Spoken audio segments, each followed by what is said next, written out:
The young man stands in front of a large bluish portal in the middle of the destroyed buildings of the city. Out of nowhere, gates began to appear all over the earth that led to other worlds. In these dungeons there are many terrible monsters and untold treasures, as well as people who are looking for new opportunities and dreams, who began to quickly dive into these dungeons. A young man in a black cloak quickly runs past the roaring monster and cuts it with one blow. It was very difficult to get through the dungeons, but there was one adventurer who swept through them with a stunning pace. A dark-haired young man with red eyes and a black raincoat is standing on the hot ground in front of a high tower, on which a big red snake monster is sitting, saying that it turns out that Bahamut is here and it is not at all surprising to him that he was too tough for that elite from America. Bahamut thinks that there is only one opponent in front of him, which means that soon he will be able to destroy the gate, and when it finally happens, he will break out of this suffocating place and turn the world into a sea of fire. The red-eyed man says with annoyance that he has had enough of listening to his monologues and now he will quickly put it out. Bahamut spews out a huge jet of incandescent flame and says that he is crazy. However, the young man remains unharmed and only sneers mockingly. The snake monster says that it looks like this time he will finally be able to enjoy the battle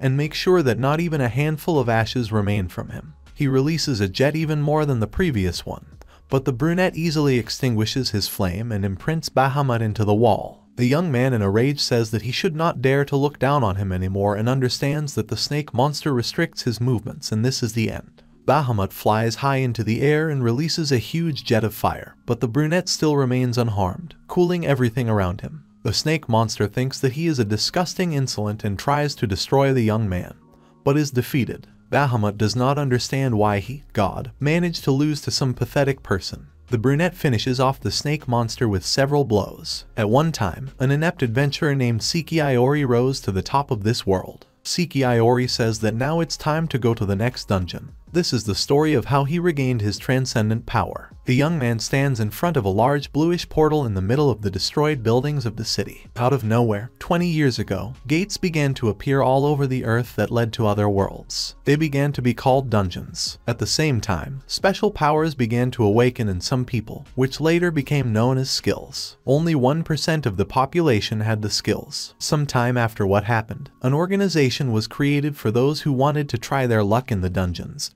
which at the moment is called the Guild of Adventurers. The action is currently taking place in Tokyo, Japan. A black-haired young man in a black t-shirt stretches out his hand to a glowing bright blue ball that stands on a counter, behind which a young short-haired woman with a neckerchief is sitting. You definitely have to have some skills if you want to challenge the harsh dungeons. A blue character window is displayed in which it is written that there is no status. The username is Saeki.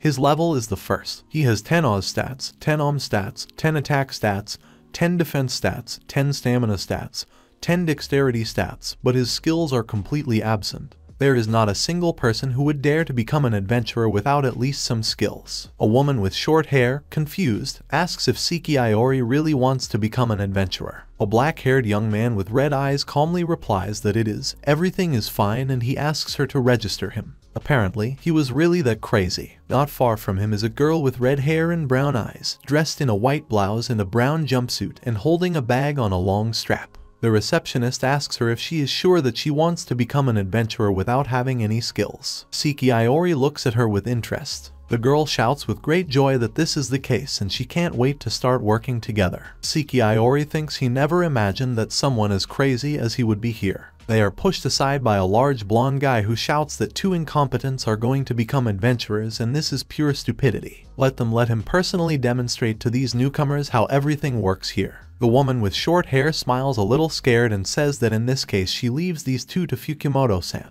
Adventurers are divided into ranks from F to S. The so-called middle, or rank C, includes many veterans. Fukumoto-san says that in this case he will be happy to bring them up to date, because he is, after all, rank C. The action takes place on a Tokyo street. A red-haired girl walks down the street, bouncing, and cheerfully says that Saeki-san also does not have any skills. It may be a little strange to hear this from her, but why did he decide to become an adventurer? Saeki, who is walking a little behind her, scratches his head and says that they earn a lot of money, although he does not have the skills, but he also really wants to fulfill his dream. When you defeat monsters in a dungeon, magic stones and various valuables fall out of them. Magic stones have quite a high value, and even a stone of the lowest rank F can cost about 10,000 yen apiece. And he has an important reason why he simply has to earn a lot of money no matter what. Saeki Iori, in a school uniform and with a lot of packages in his hands, enters the apartment, where he is met by a short-haired girl with black hair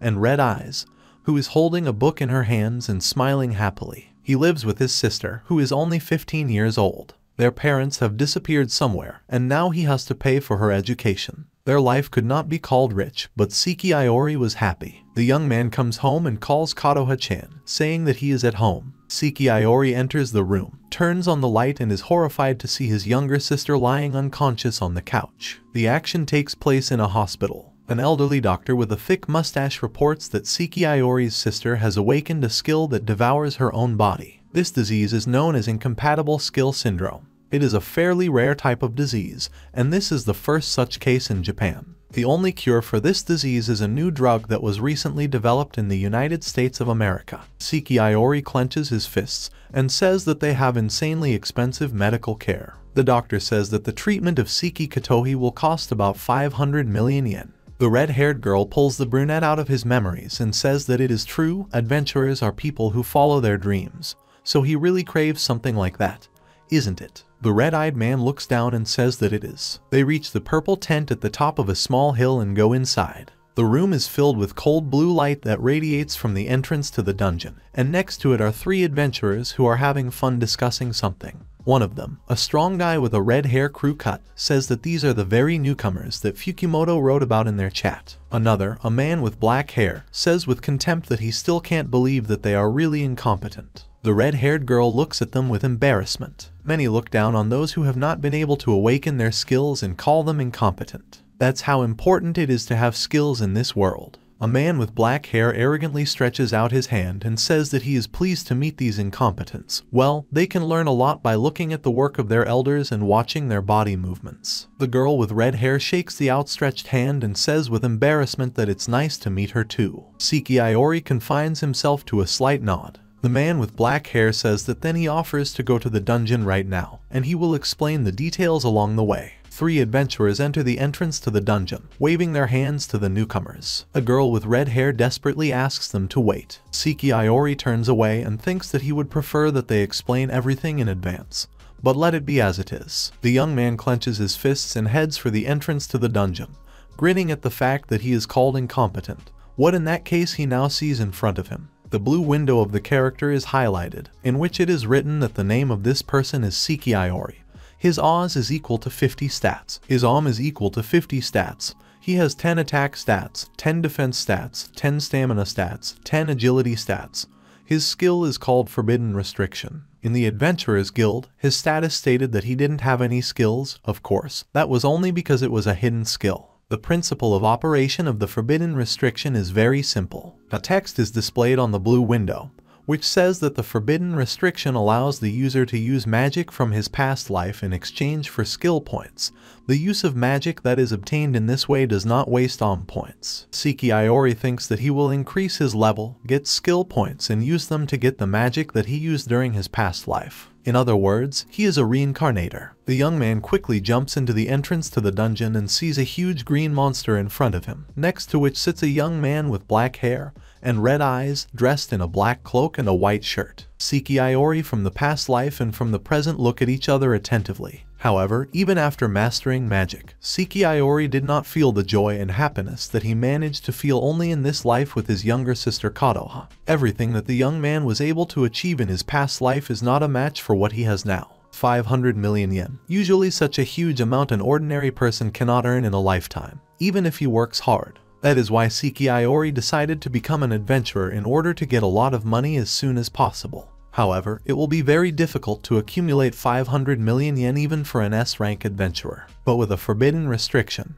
even such a difficult task becomes quite feasible. He will definitely earn as much money as he will need to pay for the best treatment for Kadoha. Let her just wait for him. The action takes place in a dungeon. Fukimoto destroys monsters with his sword. The man with red hair and the guy with black hair use their skills. The blonde man with arrogance says that it was too easy for them, but it's still an E-rank dungeon, that's how it should be. Let these incompetents carefully observe how professionals work. That's what it means to be an adventurer of rank C. A girl with red hair willingly agrees with him and looks at Saeki Iori, asking him if something has happened to him because he looks so drooping and sad. The young man with red eyes asks Amami-san not to worry about him, because it seems more important that she really likes it here. The adventurers of rank C laugh merrily and pay no attention to the newcomers. Saeki Iori thinks that, as he suspected, they were not going to teach them anything, but still it's even better than any threats from them. Amami-san cheerfully says that all this is because she has dreamed of becoming an adventurer all her life,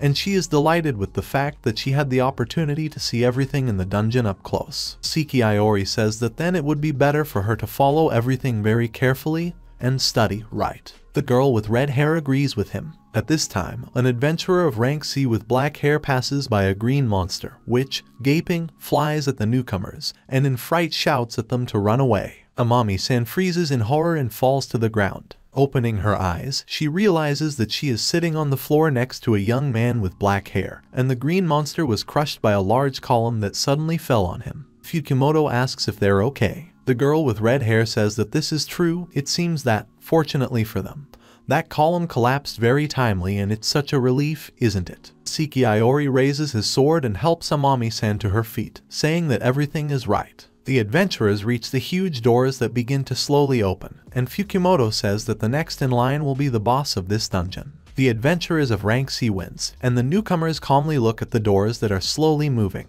They enter a large hall with high vaults, and the voice of the system is heard, which informs that the first condition, which was to arrive in the room with the boss without receiving any damage, has been successfully fulfilled. Saeki Iori thinks what kind of voice it is. The system continues to say that the second condition, which was to bring 2 new adventurers into the boss room, has been successfully fulfilled. The adventurer of the rank with blonde hair happily says that they will now be able to get some treasure. The system continues to say that the third condition, which was to bring someone into the room with the boss who has not yet awakened his skill, has been successfully fulfilled. All 3 conditions have been met. She summons an extra boss, a huge roaring monster in the form of a bull with a kitchen knife in its hoof and a thick chain around its neck comes out of the wall. Adventurers of rank C stare in horror at the door, which says that it is locked. A man with red hair and a man with black hair quickly run away. Saeki Iori thinks this means that their escape route has been cut off. Amami-san is scared and asks Saeki-san if they can defeat him. The young man with red eyes says that he and she can only believe in their elders. An adventurer of rank C with black hair is instantly blown away by a huge hoof and thrown aside. Fukimoto rushes to the attack, calling his comrade Yamada. Saeki Iori thinks it's bad. Fukimoto, meanwhile, misses, and the young man with black hair thinks that if they continue to make such useless sweeping attacks here, when the difference in strength is clear as day, they will be easily counterattacked and defeated. He takes off and rushes to the attack. The girl with red hair is scared and calls Saeki-san, who thinks that he doesn't know if it will work, but he should at least try to do what he has in mind. Fukimoto makes an ugly face, jumping back, and thinks that this is all they are capable of. Let Yamada forgive them, because they could not avenge him. At this time, Saeki Iori runs up to him with a drawn sword and says that he already has a plan to defeat this monster, so he asks him to do as he says. An all-powerful hidden skill called Forbidden Restriction. There is a specific reason for this restriction. In exchange for the ability to use magic without wasting points, all the spells from Saeki Iori's past life were sealed. The magic chain in the young man's body was not affected, but even after a huge number of attempts, he could not use a single, even the weakest spell. Perhaps when he can remove the forbidden restriction imposed on him, he will finally be able to surpass the previous one. Saeki Iori looks down at Fukimoto sitting on the ground, holding his hand, and says that he already has a plan to defeat this monster, so he asks him to do as he says. The adventurer of the rank with blonde hair asks him with disbelief, is he really incompetent and does not have any skill? His movements give him away. It means that he lied to them. The young man with red eyes calmly says that they should talk about it a little later, because right now their most important goal is to kill this huge monster, isn't it? He asks him to buy him some time. He needs a small amount of it. Fukimoto gets to his feet and raises his sword, saying that he understood everything and will do what he can. Saeki Iori thanks the man. At this time, a red-haired adventurer named Heisukawa blows a huge jet of fire into the monster, and Fukimoto shouts to him that he did a great job. Heisukawa shouts in rage that this monster dared to kill Yamada. A man with blonde hair asks how much time Saeki Iori needs. He replies that he needs 5, no, only 3 minutes if possible. In his previous life, he had already had the experience of fighting with minotaurs. Fukimoto mutters that he will die here while he is buying time for him. They are too strong. All the other monsters in this dungeon, whoever they are, will never be his equal. If they started fighting him with normal tactics, they would all be finished. Saeki Iori lands next to a girl with red hair who excitedly asks if he's okay and if he really just blocked that thing's attack. The young man with black hair says that he is fine and thinks that he has only one way to defeat him. He tells Amami-san that there is something more important. Could she help him, and puts his hand on her shoulder. The girl with red hair nervously says that she will not be able and she will never be able to inflict a wound on this terrible monster. Saeki Iori asks her if this is what she dreamed of when she decided to become an adventurer. Amami-san looks away. The young man with black hair continues to convince her that he really needs her help and without her he will not be able to cope with this monster in any way. He asks her to overcome her fear and help him. The girl with brown eyes gathers her courage and asks what she should do. Saeki Iori says that there is no time to explain.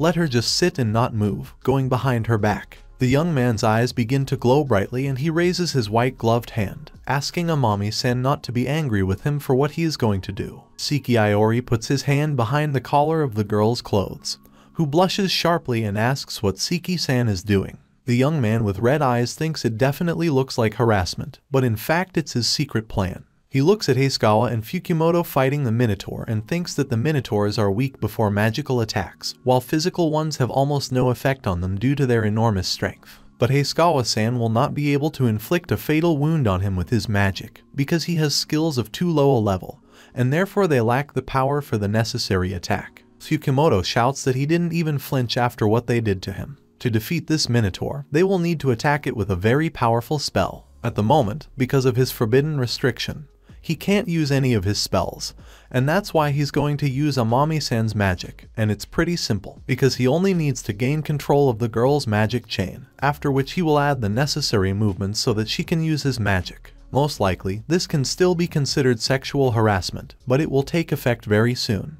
At this time, Amami-san can't stand it and throws away the young man's hand, asking him to stop. Immediately, she looks at her hands and asks what just happened. Saeki Iori asks her if she feels some kind of power flowing inside her body. A girl with red hair asks what Saeki-san just did to her. The young man replies that, to put it simply, he just took some necessary measures so that she could use her magic. Amami-san says with disbelief that she doesn't have any skills. Saeki Iori says that everything is fine and she has a talent for magic. He just can't use his own yet for a number of reasons, which is why he relies entirely on Amami-san.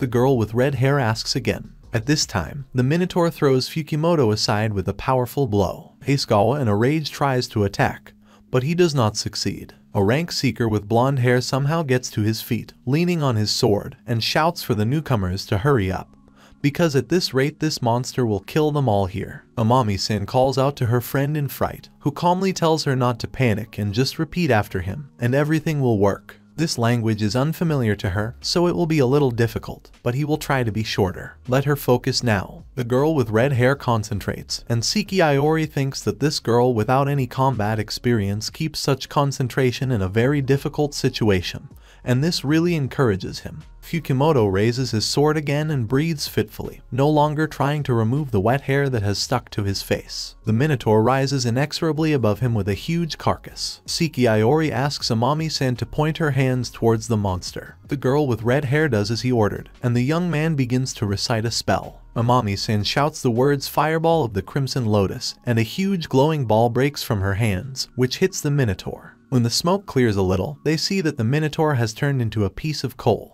The adventurer admiringly says that it's just amazing, and now she sees the true power of Saeki-san. The young man with red eyes says that he could not have achieved such a thing and it's all just the merit of Amami-san. The girl blushes and thanks him. A blue window is displayed in front of her, in which it is written that the Minotaur's axe has been received. Its rank is B. Its class is a two-handed axe. It gives the effect of adding 100 points to the attack. The second effect of the Minotaur axe is bleeding, which imposes a bleeding status on the target for a certain time and deals damage to it every 5 seconds, which is equal to 3% of its maximum health. A red crystal appears on the bedside table. A window is displayed in front of Saeki, in which it is written that his level has been raised and a title called the Reincarnation of the Archmage has been received. This person's name is Saeki. His title is the Reincarnation of an Archmage. His level is 10. He has 150 points, 150 ounces points, 42 attack points, 35 defense points, 34 endurance points, 37 dexterity points. His skill is called a Forbidden Restriction. After defeating the Minotaur, they came out of the dungeon and called an ambulance. Fortunately, those three were in stable condition, although they were seriously injured. Fukimoto, Hasegawa, and Yamada are lying on a stretcher. Doctors are working next to them. Saeki thinks he has no excuses for what he put Fukimoto-san and his friends through. The young man in a black raincoat approaches a huge glowing stone with inscriptions that hovers in the air. In the depths of the dungeon is its core. He touches the stone. If this core is destroyed, the dungeon will be destroyed. Usually the core is destroyed after the capture of the dungeon. But in some cases, for example, to create a training ground for adventurers, it is left untouched. Saeki says it looks like technology from that world and he thinks he has nothing to worry about. At the moment, they have returned to the Adventurers Guild. Amami-san and Saeki are sitting on the sofa. They have now handed over their guild member cards and are awaiting an analysis of the records. Guild member cards record every monster that a person has defeated. The supposed reason is to ensure that the rewards are distributed among everyone fairly. The young man with blonde hair and glasses holds a tray with 2 cards in his hands and thanks Saeki-san and Amami-san for waiting. His name is Hamada. He is an employee of the General Affairs Department of the Adventurers Guild. He returns them their guild member cards and now would like to ask them a couple of questions about the appearance of an additional boss. The young man with black hair says it's nice to meet him and gives his last name. The girl with red hair also introduces herself. Hamada suggests going straight to the questions. Saeki looks at his card and wonders if Amami-san will keep his promise. Perhaps he had really gone too far. The action takes place some time ago, in a dungeon. Saeki says that he wants Amami-san to hide the fact that he helped her use magic. A girl with red hair asks why she needs to do this. The young man replies that this can become a very big problem, especially when people start asking him about what happened. He should start earning as soon as possible. Amami-san says that his words sound like something bad happened to him, but she understood everything and won't tell anyone anything. Saeki bows and thanks her. The girl with red hair apologizes for asking for such a thing after what he told her, but could Saeki-san take her as his student? The young man with red eyes lowers his head and says he can't do it. Amami-san smiles sadly and says that's what she thought. Saeki says that he refuses her not because it's too troublesome or something like that. He only proceeds from her reaction at that very moment, and it seems to him that she was not created to become an adventurer. He does not want to teach her magic so irresponsibly and does not want to send Amami-san to certain death. The girl with red hair says that maybe she really is not at all suitable to be an adventurer. She is very sorry. But probably Saeki-san is completely right now. Saeki thinks that now he probably needs to decide what he will do next. An employee of the General Affairs Department of the Adventurers Guild, who listened attentively to Amami-san's story, says that everything is clear to him, and it turns out that after the attacks of Yamada, Hasegawa, and Fukimoto, the monster was already on the verge of death and Amami-san just dealt the last blow to the almost dead Minotaur. Did he understand everything correctly? The girl with red hair nods, and Saeki says that everything really happened, because, after all, they don't have any skills and they couldn't do anything else anyway. He asks her what she was doing while Fukimoto and his group were fighting the Minotaur, and when the monster was already on the verge of death, she and Saeki-san dealt him the last blow and finished him off, because the rest of the adventurers were already unconscious and could not complete their work. Saeki says they thought that was all they were capable of right now. Hamada says that, it turns out, they struck the last blow together, and that's why he is registered for Amami-san. Is everything correct? The adventurers confirm the words of an employee of the General Affairs Department of the Adventurers Guild says that he was convinced that the two of them really managed to defeat the Minotaur without having any skills. He thanks them for their cooperation and this is their reward for defeating the Minotaur. With these words, Hamada hands the adventurers 2 envelopes with checks and they happily thank him. Saeki opens the envelope with the check and assumes that there will be about 20,000 yen in it.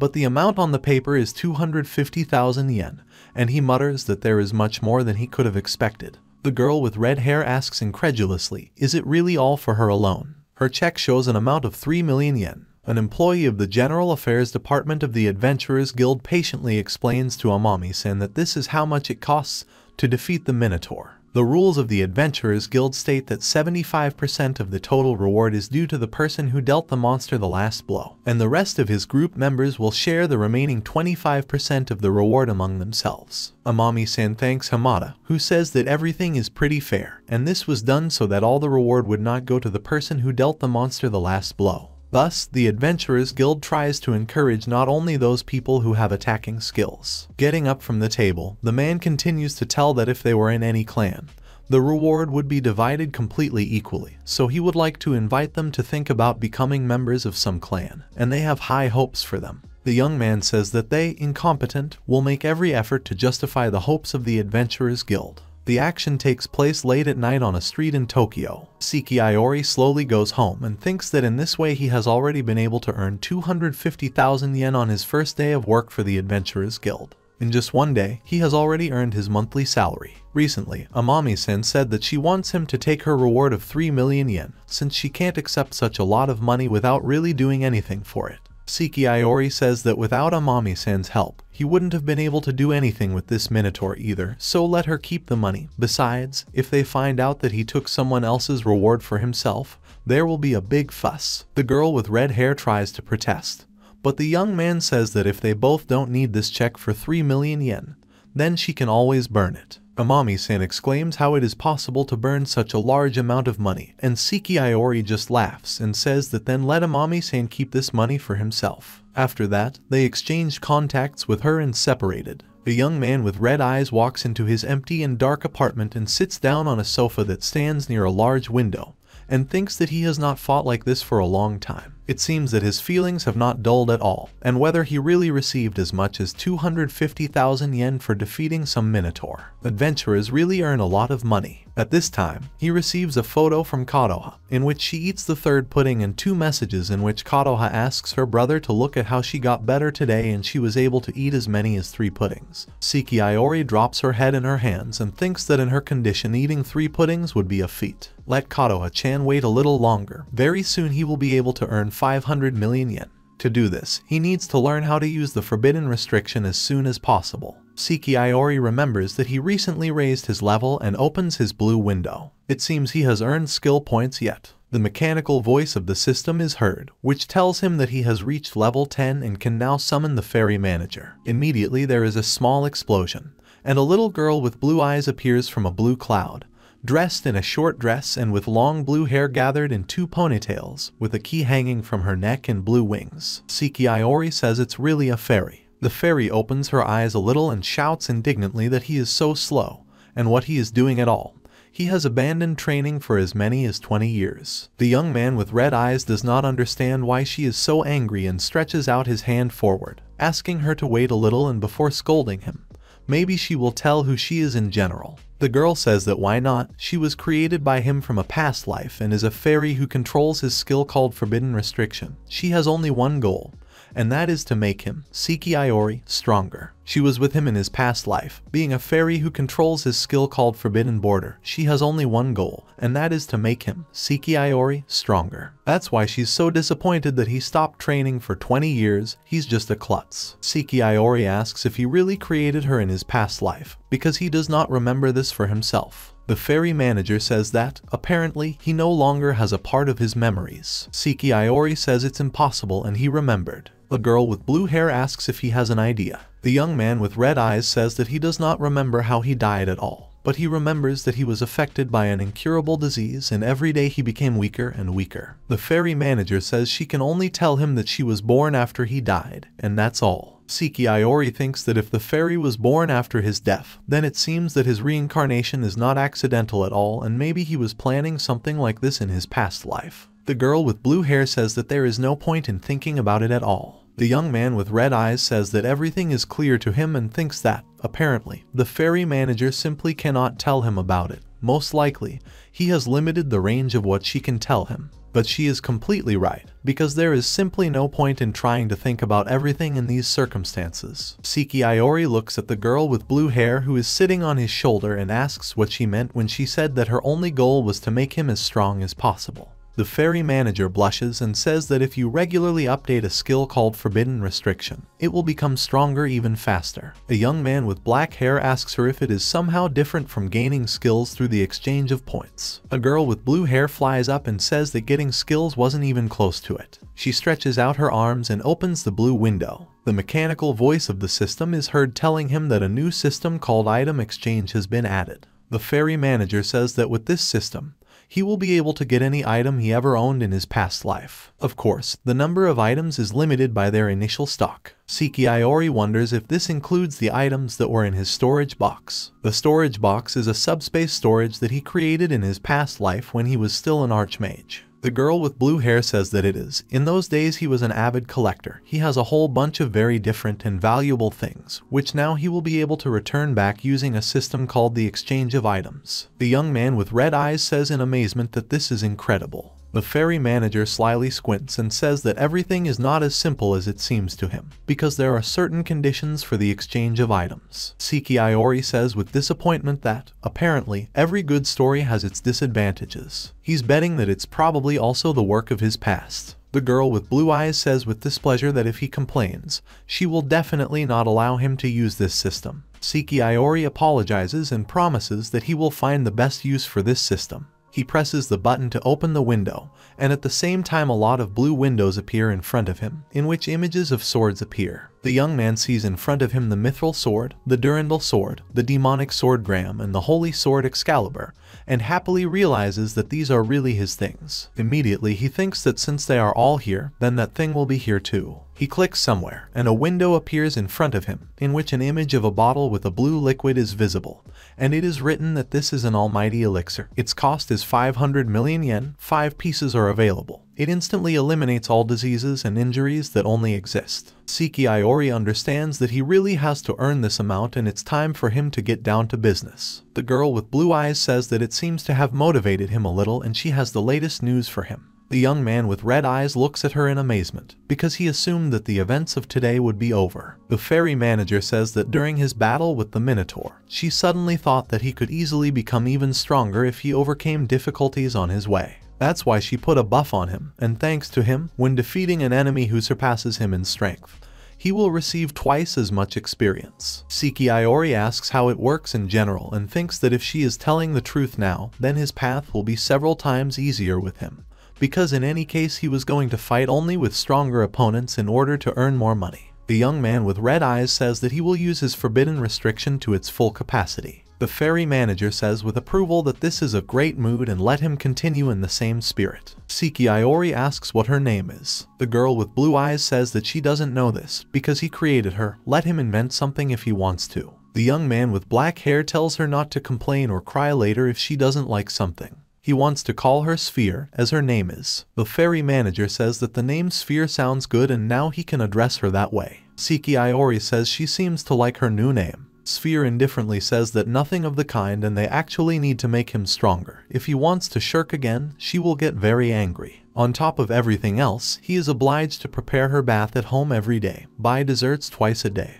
Ice cream should always be available in the refrigerator, and money is needed for all this. Has he forgotten that she manages the forbidden restriction? If he does not agree with something, then she can forbid him to use it. Saeki rolls his eyes and asks if that's the fee for using it. The sphere disappears in a puff of smoke and shouts that she is glad that he has understood everything, and will start doing this from tomorrow. Saeki remains alone and mutters that this fairy has fallen on him like a snowball. But if he can get double experience, if he fights with stronger enemies, then it will be just incredible. To be honest, at the moment he is quite weak, because he has abilities of only E rank, no, even F rank, but it's even better, because he will be able to change this when he becomes an Archmage. Saeki opens the news about recruiting for dungeon raids and thinks that he will be able to reach a much higher rank than his current one very soon, but within reasonable limits. The action takes place the next day near the dungeon of rank D with the help of the Adventurers Guild. Saeki was able to join the D rank dungeon raid.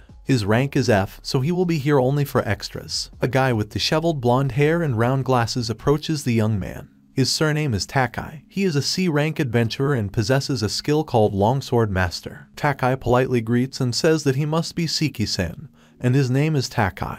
The young man with red eyes says that he is really Saeki and it's nice to meet him too. Saeki Iori draws attention to a girl with 2 long blonde ponytails, blue eyes and a choker around her neck named Suzukaze, who is a C-rank adventurer and has a skill called changeable bow and arrow. The other 2 adventurers look at the young man with black hair without much interest. Takai says that they only needed 1 person to make their group complete, and therefore he practically saved them. The adventurer in the black hat notices that, in addition, adventurers of rank F do not receive part of the loot. The guy with blonde hair and a ponytail laughs softly, and Takai asks them to stop saying it, because it's very rude. But the guy in the hat waves his hand and says not to worry too much. It seems to him that without some special treatment he will be even better. Besides, he doesn't have any skills anyway, does he? Saeki Iori says that everything is true, but he will be able to compensate for the lack of skills. The group heads to the entrance to the dungeon, and the blonde guy with a ponytail walking at the end next to him says that he cannot work hard, because there are as many as 3 adventurers of the rank of S. Saeki Iori understands why they needed extras. The guy in the hat turns around and tells him, calling him Ozawa-san, that he himself is a D-rank adventurer. Ozawa-san laughs and says he's sorry. Saeki Iori looks at Suzukaze, who coldly examines the entrance to the dungeon and thinks that this means that she has a rank and is about the same age as Kadoha. Takai happily shouts that since everyone is assembled, then let the dungeon of rank D be waiting for them. Saeki Iori suddenly catches Ozawa-san's unkind gaze. The action takes place in a dungeon of rank D, semi-dark and illuminated only by the light of green spotlights and lanterns under the high vaults of the ceiling. Ozawa-san uses his skill called Armor Destruction, and Takai says he's doing great, to which the guy with the blonde hair and a ponytail responds with the same compliment. Meanwhile, Suzukaze kills another monster with 1 well-aimed shot, and the guy in the hat uses a skill called Focusing on a Point. Saeki Iori is told to stay behind because it is very dangerous here, and he thanks him, thinking that he is very interested in when he should join the fight. A huge orc appears behind the girl with 2 long blonde tails, who swings at her, and Saeki Iori realizes that he is aiming at their rear and summons magic, as he is going to use fire breath on her. It seems that Suzukaze did not notice him, and if he does not intervene, everything will go wrong as planned. The young man with red eyes snatches a sword from its scabbard and rushes at the orc to the screams of a girl with 2 long blonde tails that they also told him to stay behind, and it is very dangerous for those who do not have any skills here. Saeki Iori deflects the blow of the orc's sword and says that he simply could not ignore the lady who does not pay any attention to the attack that is approaching her so quickly. Suzukaze blushes and asks what he's talking about. The young man with black hair jumps back and thinks that everything is fine and he managed to prevent the orc from using fire breath, and now he will try this. A blue glow covers his arm and he rushes to attack again. The action takes place last night in the apartment after the departure of the ferry manager. Saeki Iori sits surrounded by many blue windows and thinks that he really wants to use his skill points as effectively as possible. He says that he is currently at level 10, so he has only 9 points at his disposal, 1 point for each level received. The first skills he can get now are skills called Fireball and Reinforcement. When buying a skill, the corresponding skill tree is displayed, but first he must choose one of them. The Fireball is very well suited for medium and long range battles, but on the other hand, the skill called Reinforcement has no such limitations, and if something suddenly happens, it will be more useful at close range. Saeki Iori recalls that any skill that he obtained with the help of a forbidden restriction does not consume points, which means that he will be able to use Reinforcement whenever and wherever without any restrictions. Such a skill will be extremely useful for him. He decides to spend 2 points on this skill. The mechanical voice of the system is heard, which informs the young man with red eyes that he has received a skill called Amplification. Saeki Iori opens his skill tree and suddenly says that this is a pretty good skill. Apparently, the right branch is more focused on melee, and since skill points are not infinite, he decides to focus on melee. The action takes place the next day in a dungeon of rank D. Saeki Iori hits an orc in the stomach with his hand and hears Suzukaze's voice behind him, who shouts to him that a beginner without skills should not get into battle and for his safety, let Saeki-san step back right now. The young man calmly tells her that everything is fine with him and even an extra like him is capable of something. He uses a skill called Sonic Boom and throws them in different directions. The mechanical voice of the system is heard, which informs the young man with red eyes that he has received double experience for defeating an opponent superior to him in strength, and his level has been raised. Adventurers look at an orc with a huge hole in its stomach and shout what kind of power it is. A girl with 2 long blonde ponytails chuckles and asks in which place Saeki-san is an extra. Saeki Iori thinks that he got 2 levels for defeating 1 orc, but compared to the Minotaur, this is the best thing to expect with a buff for additional experience. Suzukaze approaches him and asks how he can be so strong. It's obvious that he has a skill. Saeki Iori looks down and says he only got it late last night and couldn't tell them about it anymore. The girl with 2 long blonde tails tells him to warn about this in advance, and the young man agrees with her. Suzukaze says that everyone in the group should keep an eye on each other, and if something happens to him,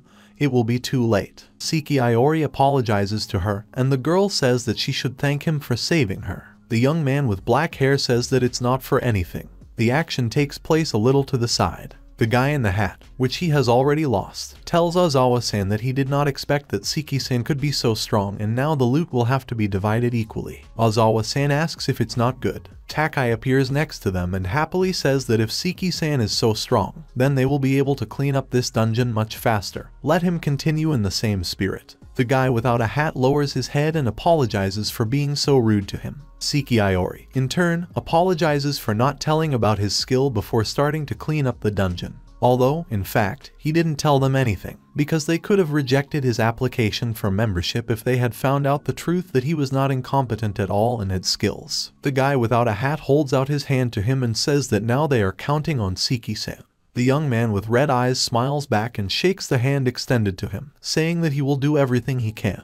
Their raid went completely smoothly, and then, after they defeated the D-rank dungeon boss, the experience points he received for the dungeon were doubled, and, as a result, he is now level 17. A glowing number 17 hangs in front of Saeki. A group of adventurers goes to the core of the dungeon and someone says that everything was so easy. Takai says that everything was just incredible and Saeki-san also contributed. His abilities exceeded all their expectations. Saeki Iori modestly says that this is not true and they all did much more than he did. The guy without a hat offers to return to the Adventurers Guild and celebrate to the fullest. At this time, Ozawa runs up to him from behind and plunges a curved dagger into his chest. All the other adventurers stare at them in shock as Ozawa pulls out his blade and throws the body of his former comrade in arms away from him. Someone is shouting what he is doing at all. A guy with blonde hair pulled back in a ponytail grins madly and says that really he can't see. He's committing murder. Takai shouts Ozawa's name in a rage and rushes at him. A guy with blonde hair gathered in a ponytail indifferently asks him not to make such a frightening face. Where did his eternal sparkling smile disappear? Takai shouts at him to shut up and, seeing Suzukaze and Saeki Iori preparing, demands that they not interfere in their battle, because he will not calm down if he does not kill him with his own hands. Ozawa holds the knife with a reverse grip and prepares to attack. A girl with 2 long blonde tails shouts with excitement and incomprehension that now is not the time for such speeches. Meanwhile, Saeki Iori says that he does not mind staying away at all, because he also has things that he will never give up and blocks the path of Suzukaze with his hand, who still does not understand and shouts what he is talking about. It's not worth it for him to risk his life alone life. The young man with red eyes says that from a logical point of view this is true, but the world is full of illogical things.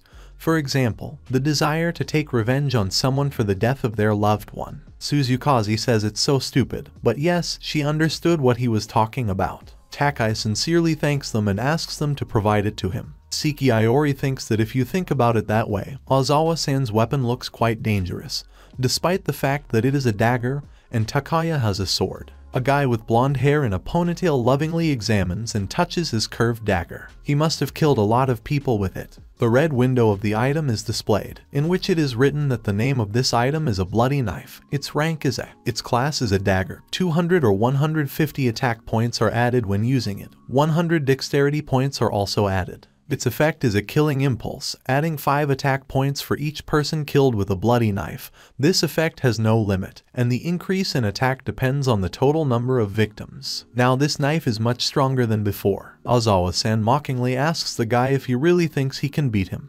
Enraged, Takai rushes at him, swinging his sword from behind his head.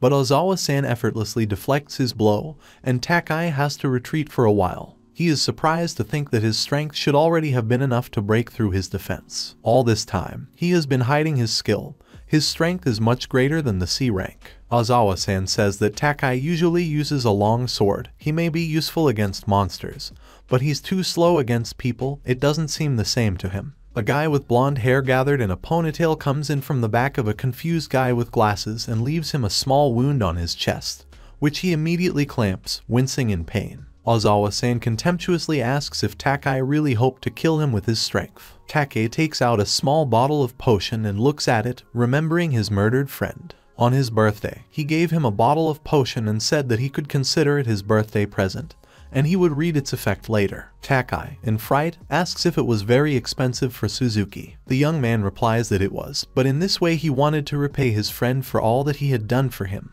After all, their bonds are unbreakable. Takai happily thanks him, and Suzuki asks him to use the potion only as a last resort. After all, being an adventurer is very hard work. The action is currently taking place in a D-rank dungeon. Takai drinks the potion in one gulp, thinking that maybe now it will save him. Ozawa-san rushes into the attack, saying that he does not think that now is the right time to restore his health. What a fool he is after all. A completely empty and clean bottle falls to the floor, and a guy with blonde hair and a ponytail flies into the wall from a powerful blow. Takai, in a rage, demands to repeat it. Who is the fool here? The green window of the item is displayed, in which it is written that this item is called the Hercules Potion. Its rank is C.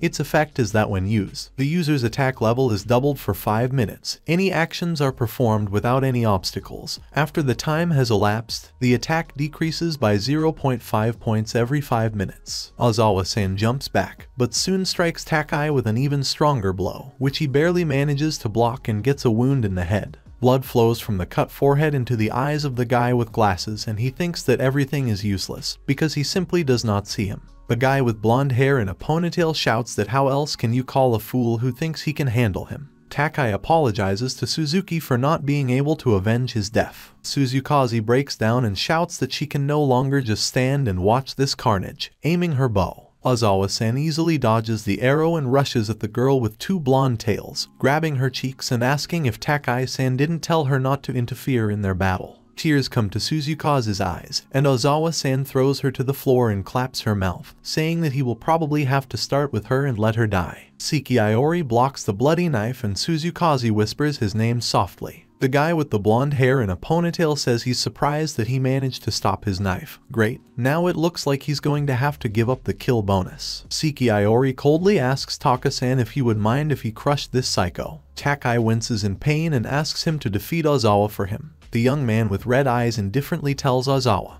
who has risen from the girl with blonde hair, that he heard everything himself and now it's his turn. Ozawa-san says with annoyance that for some reason he gets on his nerves a lot. He behaves like some kind of cool strongman.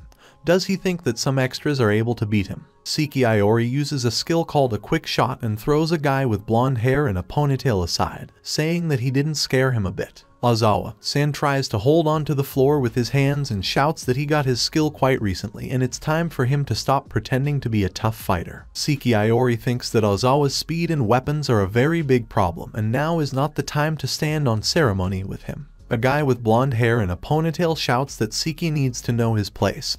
He is nobody, just a simple crowd, and throws a huge black and red ball at him. Saeki Iori deflects the blow of Ozawa's bloody knife, which appears from under the smoke screen, and he shouts that he has a very sharp eye, since he was able to repel even this attack. The young man with red eyes calmly says that it is, anyway, the one who inflicted it does not pose such a big threat to him. A guy with blonde hair and a ponytail shouts in anger, retreating, that he is not a threat.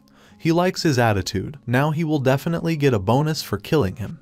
He can bet that he can't keep up with his speed. Saeki Iori continues to stand calmly in place. Suzukaze, who managed to move away during this time and hide behind a piece of stone, whispers that he is very fast. Saeki Iori, a little irritated, says that he still should have explained everything in simpler language. His speed does not pose any threat to him. A young man with black hair uses a skill called rapid acceleration and in an instant reduces the distance between them. Ozawa looks into the cold eyes of Saeki Iori in rage and fear. Suzukaze says in amazement that it's just incredible, and was he really so strong from the very beginning?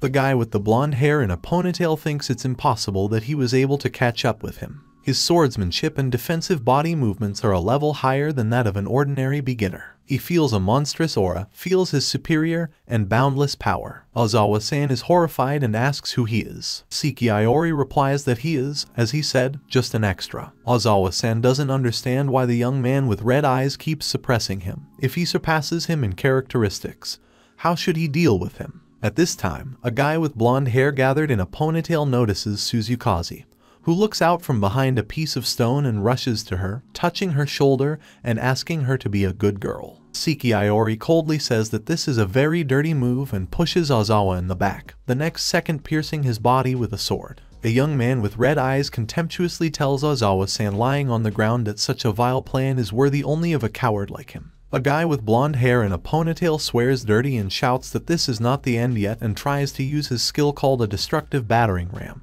But he does not succeed. Ozawa-san looks at his hands in horror, and Saeki Iori says that he can't use his skill and the game is over. Ozawa asks what he did to him. The young man with red eyes thinks that skills and spells are very similar, because they both require points to apply. Now he hit the vulnerable point of the mana channel in Ozawa's body, and thereby stopped his mana flow, which is why he could not use his skills. A guy with blonde hair and a ponytail mumbles in despair that he couldn't beat him even with his speed, and now he can't use his skills either. Who would have thought that he would drive him into a corner after all? Ozawa-san starts banging his head on the floor and shouts that he will share some very interesting information with Saeki and offers him to kill him with this bloody knife, because he becomes stronger every time a person is killed with it. Did he know that if he kills people, he will get much more experience than killing only monsters? Everyone hides this fact so that adventurers do not start killing each other. Suzukaze grimaces and says in fright that he really is a psycho. Ozawa-san shouts that he will give his bloody knife to Saeki and therefore why not try to kill him with it first. After that, he will find out what it's like to take someone's life. Saeki Iori asks if that's why he killed people right and left. The guy with the blonde hair and a ponytail says that everything is right, everything was like that, and lets Saeki finally finish him off. The young man with red eyes says that he even sympathizes with Ozawa a little, some of his feelings are quite understandable to him. Suzukaze and Ozawa look at him in amazement. It seems that he could not escape this cursed desire to become stronger, and if it were not for the forbidden restriction,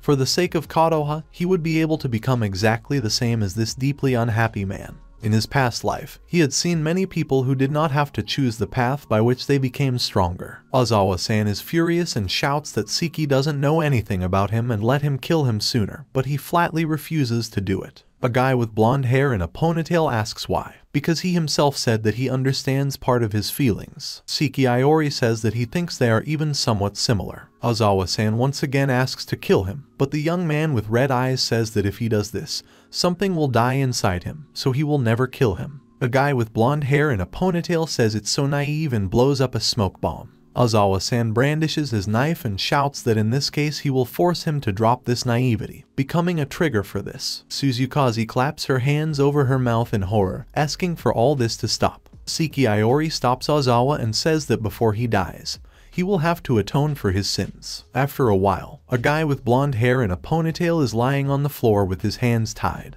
and Suzukaze says that she does not think that Saeki-san and Ozawa are at least a little bit alike. Until the very end, his desire to keep him alive remained unshakable. No, he even thought about saving him. Saeki Iori asks if she was worried about him. The girl with blonde hair blushes and replies that of course she was worried, but at that moment he scared her a little. The young man with red eyes pats her on the head and apologizes for it. Suzukaze thanks him again for saving her. After that, Ozawa was arrested. The action takes place in a hospital. Takai wipes away tears and thanks Saeki-san, because Suzuki was only alive because of him. When Ozawa suddenly attacked Suzuki, another millimeter and his bloody knife would have grazed vital organs. Due to the fact that the battle with Ozawa ended very quickly, Suzuki was able to avoid death. The action takes place in a large hall with a leather sofa. Saeki Iori buys 2 glasses of coffee and says that he believes that this case can be considered closed. He hands one of the glasses to Suzukaze, who is sitting on a leather sofa, and says that they only had black. He hopes that it will suit her. The girl with blonde hair takes the glass and says that she will go and let him not take her for a child.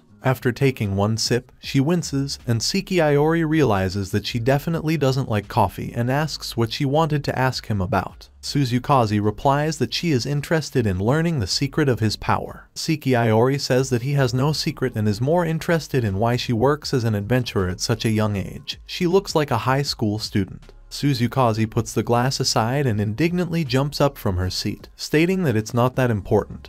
And besides, she's actually a high school student. The young man with red eyes says that in this case she will be older than Kadoha. The girl with blonde hair asks again, and Saeki Iori says that's the name of his younger sister. Suzukaze sits back down and says that means he has a younger sister. Saeki Iori does not understand what she is driving at, but the girl suddenly informs that she has just thought that his annoying calmness and reasonableness just screams that he is just a reliable and caring older brother. Saeki Iori wonders if this is a compliment. Suzukaze immediately assures him that this is a compliment, and she is amazed by his fighting power and instant adaptability. The young man with red eyes continues to drink coffee and thanks her. But the girl with blonde hair moves closer and says that this is why she wants to know the secret of his great strength so much. What will her older brother say to this? Saeki Iori asks her to stop talking like that, because he will dream about it at night. Suzukaze stubbornly says that he won't stop and asks him to show her his true strength, because she firmly believes that there is some secret in her. The young man with red eyes asks to be allowed to rephrase his words and declares that he will not reveal his secret to her. Suzukaze calls him greedy, for which he apologizes. A girl with blonde hair says resentfully that no girl would date such a cold man. He just has an inflated sister complex. Saeki Iori clearly doesn't understand what she's talking about. Suzukaze suddenly asks the young man to let her look at his hand. She quickly puts a plaster on a small wound on his finger, and the young man smiles gratefully at her, thinking that he did not even imagine that such a thing would confuse him. This girl is too carefree. Suzukaze shouts that he has such a big smile on his face. Saeki Iori says that it seemed to her in the maximum that could be there was a small grin. The girl with blue eyes says that this is the same thing, but apparently this was to be expected, because such a sweet and beautiful high school student was courting him. She annuls his status as a person with a sister complex. Saeki Iori discreetly thanks her and thinks that even though she says this, she herself has a smile on her face from ear to ear. Suzukaze asks Saeki-san to exchange contacts with her because she has so many questions for him, for example, about strategy and so on. Saeki Iori says that if it's just that, then he will be happy to help her at any time. Suzukaze grins playfully and says that next time she wants to go to the dungeon just the two of us. The young man with red eyes says it's only if he has time. The girl with two blonde ponytails is sulking and says it's not at any time anymore. They part ways on one of the small streets of Tokyo, and at parting Suzukaze shouts that she wants to meet Saeki-san's sister, because she is sure that if they are the same age, they will definitely become friends. Saeki Iori thinks that Kadoha-chan will be happy about this. The action takes place in Saeki's apartment. Coming out of the shower, he sees several messages from his younger sister, in which Kadoha asks how her brother's day went, and that she had just a wonderful day today. But the nurse got angry at her for playing the console too much and took her away. She also sent a photo of Kadoha awkwardly clutching the console to herself, most likely before the nurse took her away. Saeki Iori looks fondly at the screen of his phone and promises to cure Katohu-chan as soon as he can. He gets a message that someone wants to see him and they can make friends. After pronouncing Iori's name, a small explosion occurs and a baby appears with a big key on her neck, which violently threatens the hero because she warned him. Having completely lost her temper, she shouts at the top of her voice, "Bath, 2 snacks a day and ice cream is always in the refrigerator, and from all this list, the loser has prepared only a bath." But the boy does not pretend to be upset and says to himself with his head down that he completely forgot about it. But the little one does not calm down and continues to squeal that this is arrogance and will make it so that he cannot use the forbidden restriction. Immediately the boy obeys and asks for forgiveness, saying that he was very busy today, and tomorrow he will take care of everything. The girl blushing says that the guy is hopeless and forgives him for the last time, because he has only one problem. And now the tiny fairy has some great news for Iori. The boy was surprised and asked what news she was talking about. At the same moment, the fairy tells him to get ready, because she added the key to the secret dungeon to the exchange of items. The guy seemed to be electrocuted. This information was not absorbed in any way. What is she talking about? A secret dungeon and a key. What else is this? But the little fairy explains to him that this is the key to the super complex solo dungeon and only he alone had access to it. After opening the status window, He decided to check because it sounds very interesting. He tries to press the button and empty windows with different ranks pop up in front of him. But when he looks at it, he notices a discount on the letter C and asks again if he was wrong. An inspired tiny lady shouts out that this is fuel in order for him to have a desire to buy more and more things. They appear because the people of this world cannot resist the word discount. But the guy does not understand the inspiration of the fairy girl, and with empty glass glosses says that she is really used to this world. Forever blushing like a tomato, Toot says that it is useless to praise her and persuades Iori to use the key to increase her level. The pensive guy says that he doesn't need to be told twice and still, even with a discount, a C-rank dungeon costs 1,000,000 yen. He will certainly be able to afford it, considering how much he earns, plus his savings, but his thoughts were interrupted by a little girl, saying that in a secret dungeon the enemies will be much stronger than in a normal one. Therefore, with them he will get more experience for the forbidden restriction, and with the buff he will be able to extract even greater benefits from the secret dungeon. Iori will have to go there alone, so the difficulty will be quite high, but for him it will be easier than a turnip. Continuing to reflect, the guy says that in other words, the greater the risk, the greater the reward. That is, even considering that this is a C-rank dungeon, its complexity will be several times higher. The fairy pushes him with an answer and begins to tease him with phrases that he is scared and afraid. But Iori replied that no, it makes no sense for him to be afraid, and he will continue to save money to buy a key in the B-rank dungeon for 5,000,000 yen.